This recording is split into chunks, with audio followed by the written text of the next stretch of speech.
WSTKS-FM Worldwide. Digital collaborative learning for the 21st century.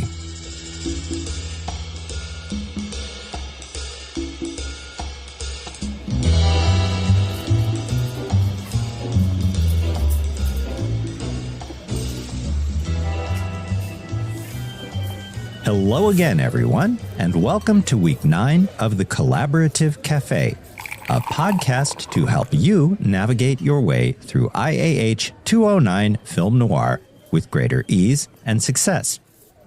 I'm Professor Schwartz, and in today's program, I'll outline 6 practices that will help supercharge your learning team's research skills out ahead of collaborative project number 2.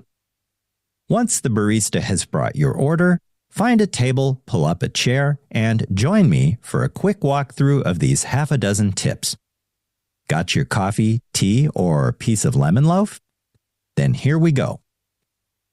Tip 1. Take care early in the research process to define clear research objectives. When your team has a clear understanding of what you aim to achieve with your research, you'll be in a better position to make more informed decisions and select the most relevant resources for your reader's guide. To do that, outline general questions or topics, and then break those down into more specific subtopics or questions that you want to answer. Set clear team goals and establish what you need to accomplish by certain dates to keep your work on track. Brainstorm and identify key terms and concepts that are central to your topic to guide your team through the process. Tip 2.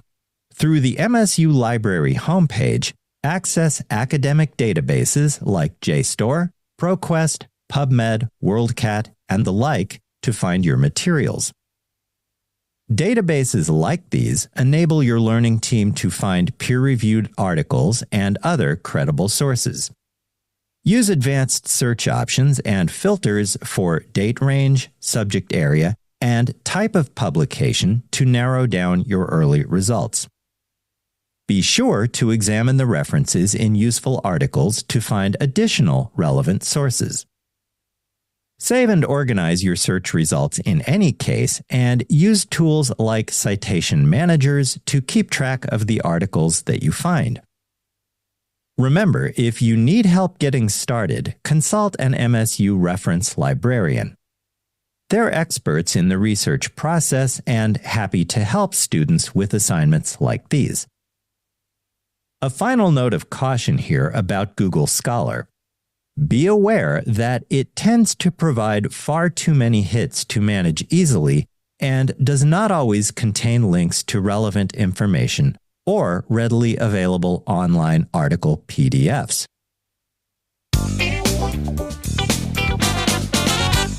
Once your learning team has narrowed its focus and determined which materials you will use for the Reader's Guide project, Tip 3, work together to critically evaluate the credibility of your sources.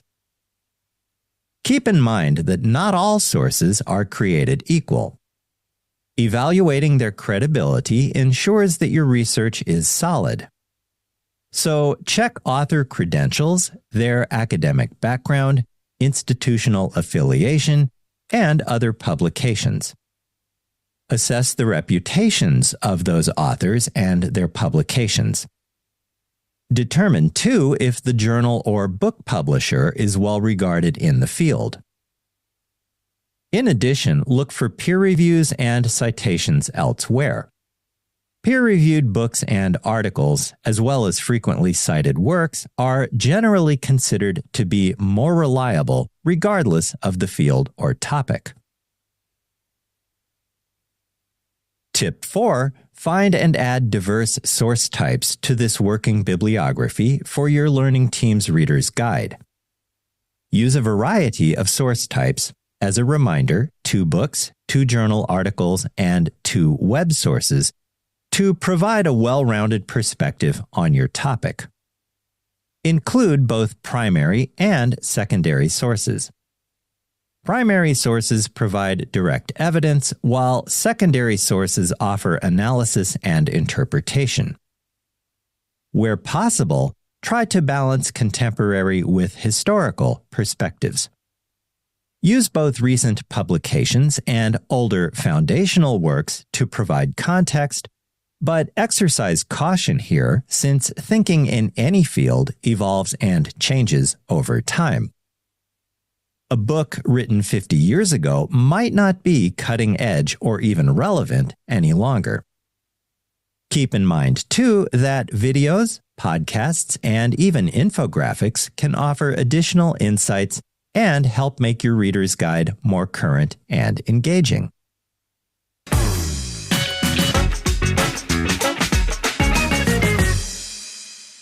That brings us to tip number 5. Your learning team should organize a couple of collaborative review sessions in real time. Such discussions are important because they can provide different viewpoints and insights into your materials, improving the overall quality of your learning team's research. As with all other activities, determine specific roles and responsibilities for your team members based on their talents, skills, and preferences. Arrange for members to focus on specific aspects of the research that your team carries out or the types of sources the team compiles. Use collaborative tools like those available for free through Google Docs to facilitate communication, document sharing, and real-time collaboration. The team note-taker should document all discussions and decisions to establish a written record of your meetings and the thinking behind your evaluations of each source. Finally, we come to tip 6. Organize and annotate the sources that your team will use for its reader's guide. Keeping your sources organized and annotated saves time by allowing you easy reference and ensures that the team doesn't omit any critical information. Use citation management tools like Zotero, EndNote, or Mendeley to help your learning team organize and format its references. It's also a good idea for team members to collaborate and develop a source evaluation template. That's simply a standardized form that your team can create together in Google Docs, for example, to assess and keep track of each source's key points, relevance, and overall credibility. It's also a good idea to maintain a research log of some kind to record team search strategies, materials found, and notes on each of those. This is another task that your note-taker or possibly another team member can undertake.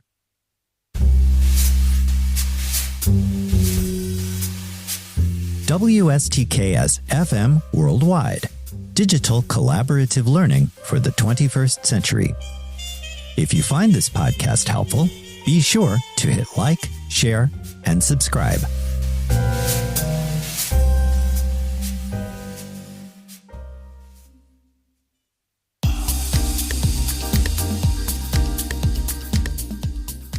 Before we wrap up today's program, let's review the 6 tips to help your learning team supercharge its research skills ahead of collaborative project number 2.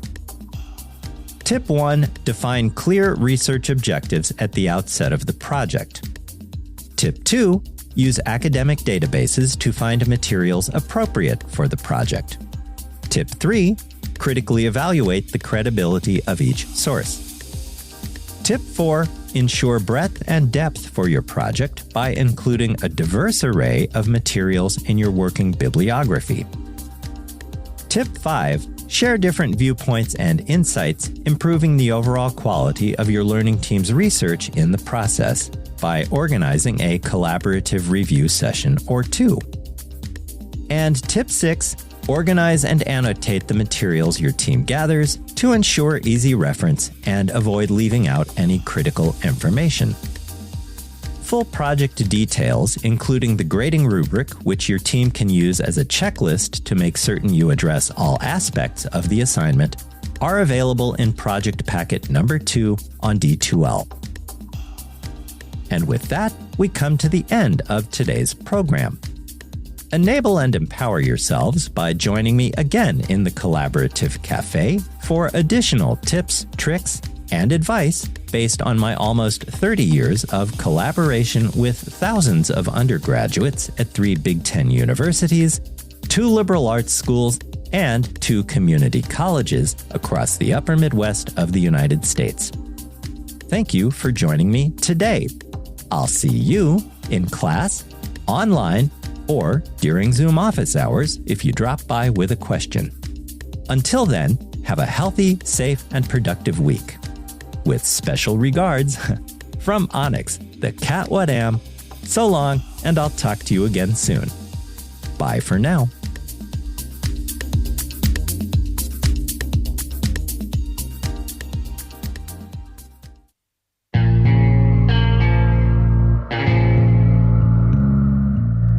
You've just heard a podcast from WSTKS-FM Worldwide, digital collaborative learning for the 21st century.